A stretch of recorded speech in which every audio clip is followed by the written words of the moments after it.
Tafadhali tuketi chini.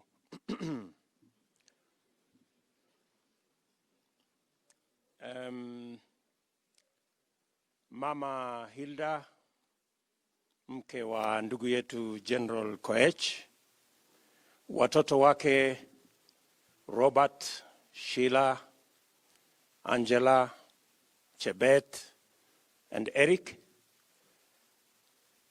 baba wetu askofu na viongozi wote wa kanisa,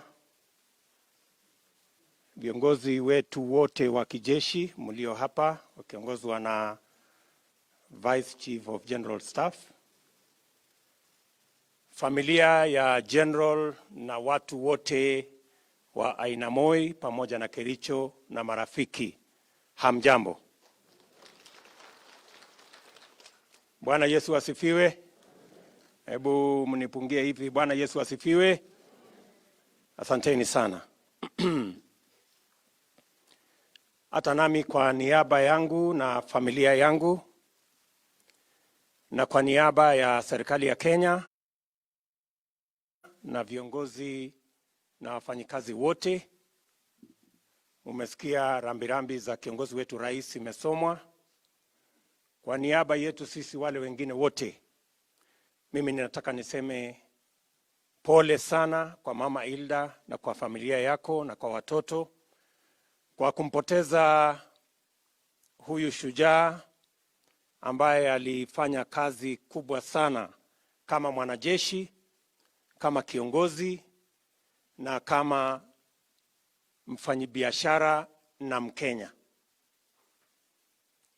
I think it is correct to say that we have come here to mourn a departed great Kenyan, but also to celebrate his service and contribution both as a military officer, as a leader in our nation, and he demonstrated his leadership both in business, in farming, and in mentorship. There are many people who are mentored by General in the many spheres that he was a leader. Na ndio tumefika hapa kama marafiki na kama viongozi tuweze kuungana na familia, majirani na watu wa hapa Kericho kumenzi na vile vile kumzika huyu muungwana. Kwa sababu viongozi wengi wameongea, mimi nitafupisha. Kwanza niseme ya kwamba hata nami nilimjua General Koech na nilipata kushirikiana na yeye wakati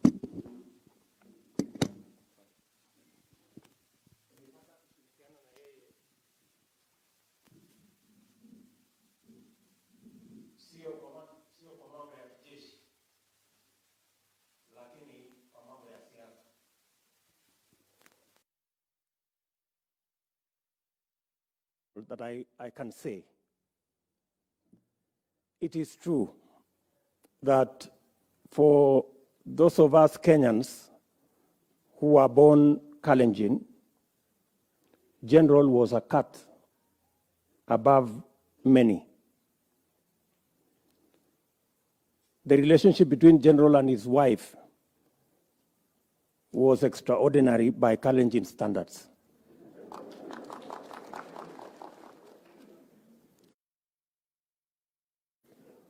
As has been said by many people here.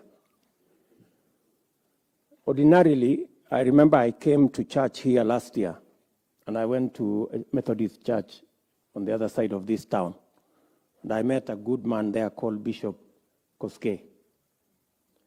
And when Bishop Koech wanted to introduce his family, he said, mimi nataka muone mama. So nikachanganyikiwa kidogo, sikujua ni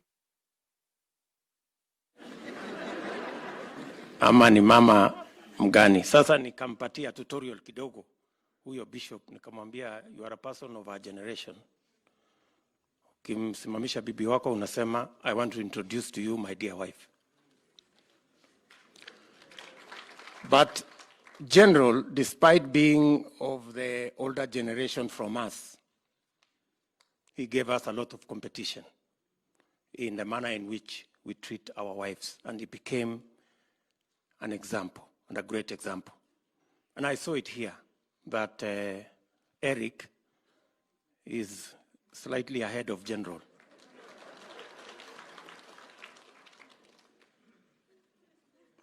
So he's a man who lived ahead of his time in the manner in which he conducted himself. Secondly, I remember General as a politician.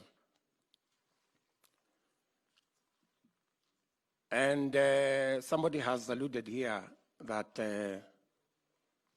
we tried. General was the leader of UDM. When we ran out of options in ODM those days, we tried to talk to General to see whether we could use his party, UDM, that time. And that is when I discovered that he was a resolute, trained, and I agree with General Murunga that he was properly trained. Because we tried every trick that we could to try and persuade him. And I remember even one time putting a call to Brigadier Boynet to solicit for his help. But we did not succeed. And therefore, I want to confirm that he was properly trained in terms of tactics and strategies. Alitushinda. So we had to look for other options. And that is when I discovered that General was a very firm person. And I celebrate him as a man who said what he meant and meant everything he said. And finally, General was a good businessman and a great farmer. I remember when Eric, his son, and members of his family visited me in Eldoret. And I had to send my farm fellow to come and look at what General is doing, because his son persuaded me that General's farming was better than mine. And it is true. I later discovered that it was. And so I have had to learn a few things from General, although my farm is not doing very well, like General's, but I am bado naongea na Eric, nione vile anaweza kunipanga kidogo. He is also a friend of my children. So again, there we have a Kenyan who was willing to help other people, to learn from him. There are many military men who learned from him, and there are many farmers, including myself, who've had to get a lesson or two from General. And he never withheld that which he could share with others. And therefore, to the family, we want to say thank you very much. And finally, there was a time I used to think that somebody who is 60 is very old. I am now 54, and 60 is not too far.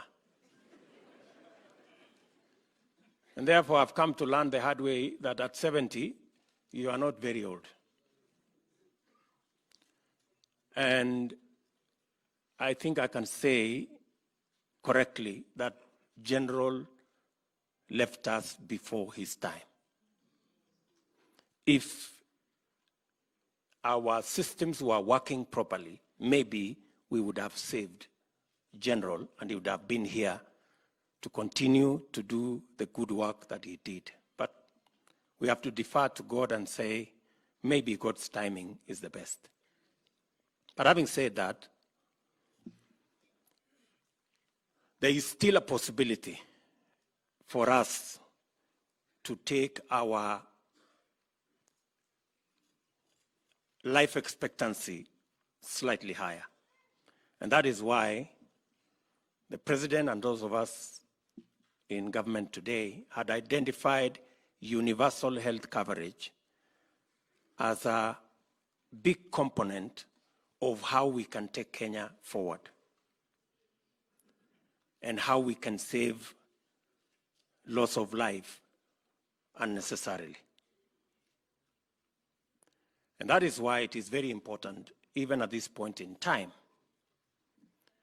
for all of us to realize that we need to be careful about the place where we are, not just as a country, but as the entire globe. We have a very serious pandemic in our midst, and we shouldn't take the advice of our health professionals lightly or for granted. I am asking that every Kenyan, wherever they are, they must take the guidelines that have been given on the wearing of masks, on ensuring that we keep social distancing, on avoiding unnecessary travel, on avoiding unnecessary crowded areas seriously. We should. And as every Kenyan is being asked to do so, the rest of us who are leaders must equally get our priorities right. And I say so because we are in the middle of a pandemic, a health pandemic, that has also created a very serious financial crisis.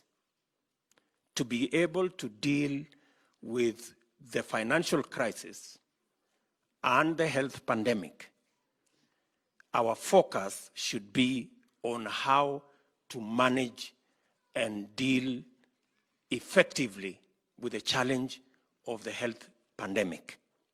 To be able to deal effectively with the health pandemic, there is no other place to start other than making sure that our healthcare workers are properly equipped with personal protective equipments, and they are paid and their allowances taken care of, and all the issues they have raised addressed. We have asked the ministry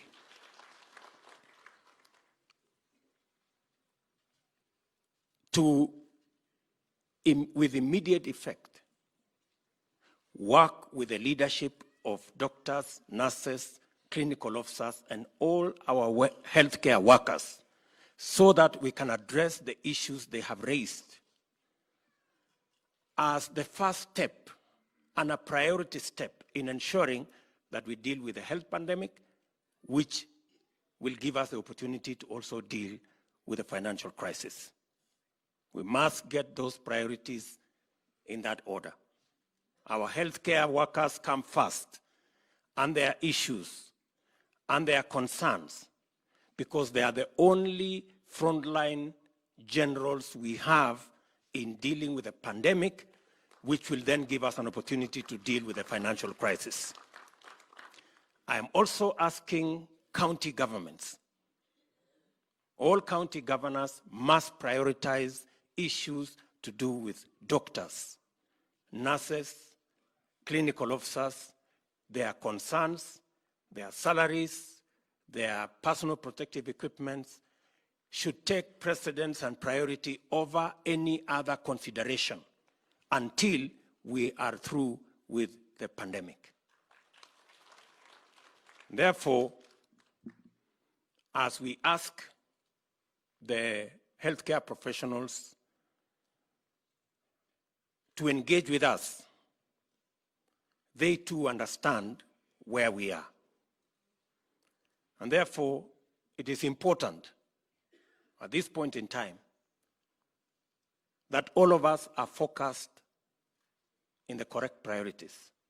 ya muhimu kwa sasa ni kuhakikisha ya kwamba yale mahitaji, maswala wa madaktari na nurses na clinical officers wanatuuliza, tunayashughulikia kwanza kabla hatujashughulikia mambo yale mengine. Kama serikali ya kitaifa tumesema ya kwamba hata ile PPEs ambazo bado ziko na shida ya investigation zitolewe wakati hata investigation inaendelea, ndio madaktari waweze kupata personal protective equipments. They can be able to take their place in making sure that Kenyans who have contracted COVID-19 are attended to as we deal with all the other issues that come with the situation we are in.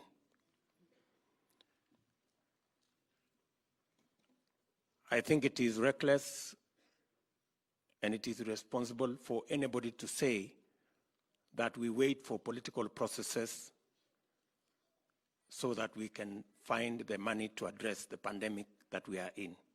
I think that is putting the cart before the horse. Let us sort out the pandemic.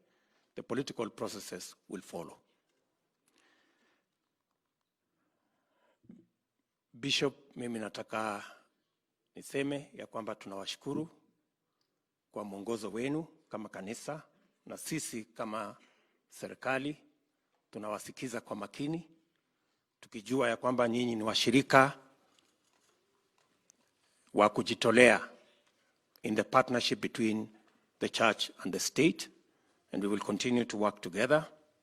And General, as a Christian, as a military man, as a father and a farmer and a true Kenyan patriot, was a great example of the blend between the state and the church. Na kwa hivyo, on my behalf again, on behalf of my family, to the family of General, we are truly remorseful for the loss of your dad, of your father, and of this great Kenyan patriot that we all adored as a father figure. Kwa hivyo, asanteni sana, na kwa watu wote wa Kericho, poleni. Ngalek cho mi emet cho komosi wasiwasi. Imole njingole ngom jorindet kotabne ginindet. So si tanyage mwa betut age, lakini ongetebi tugul nengom. Ngiwe loget icheng boynet kongoriog muriat eng yu, komeutie boynet isub muriat.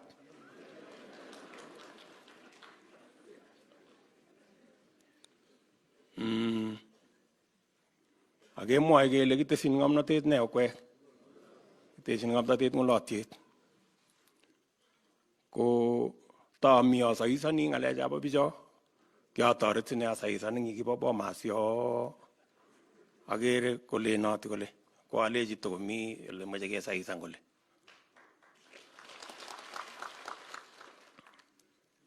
Maunoto amu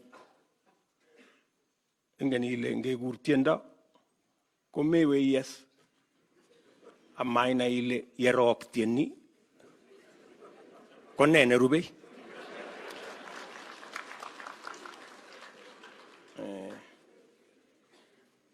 Akibimani korok ile chichi kakuru tieni ko katinye plan ne chichi. Simewe yes anga tiendo komwoe kolenin sikero tieni miu. Aki iyese. Lakini mamache amwal chetya mising rani tomo. Kimwa kele yebo kimwolya kobo. Kotun kobo kesis komabunchi arais amakwa kit age tugul nemie.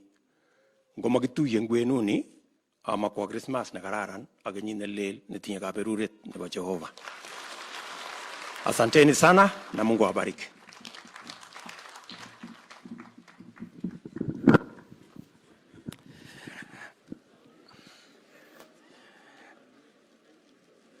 Thank you very much, Your Excellency, for those wonderful words.